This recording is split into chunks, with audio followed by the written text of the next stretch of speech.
we're on to block 5, which is the centre block, and the one which I put the tabs on and thread the cord through.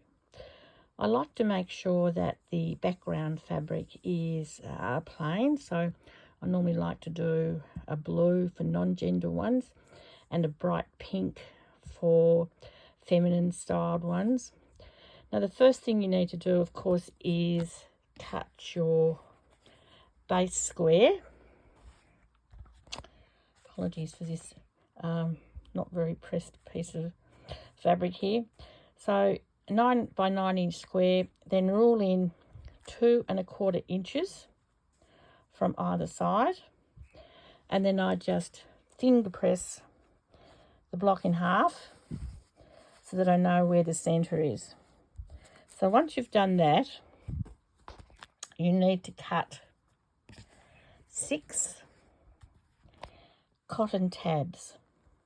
Now these are cotton tape. These ones are 1 centimetre wide and these ones are 2 centimetre wide. Now these are about half the price of those other ones, but I think I've just got some of these to try them out, but I think they'll be okay.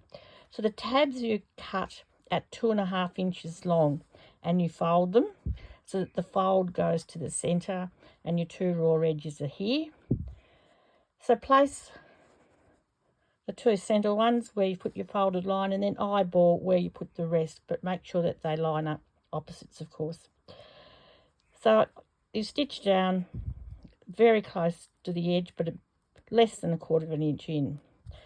So the next step is to cut 2 strips, which are 9 inches by 2 3/4 inches wide.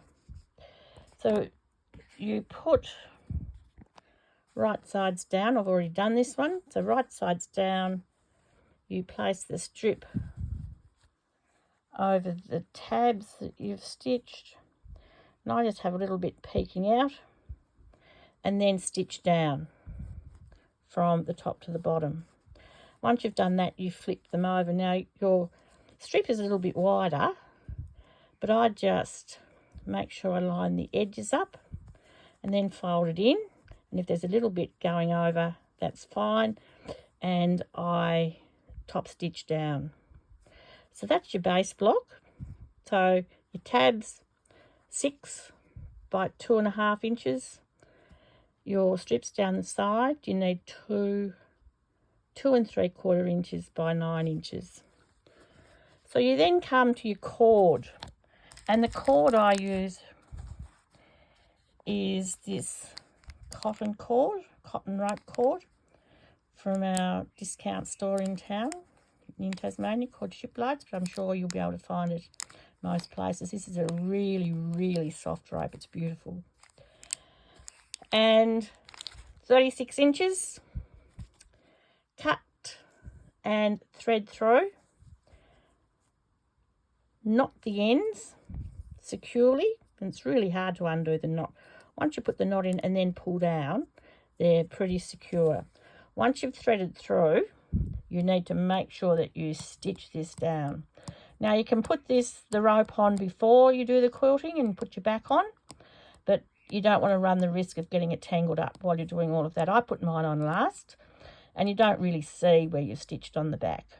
So you need to stitch up and down, straight stitch at least 10 times, so it's nice and secure. So even if it's unravelled, they can't take the rope out and do any damage with that.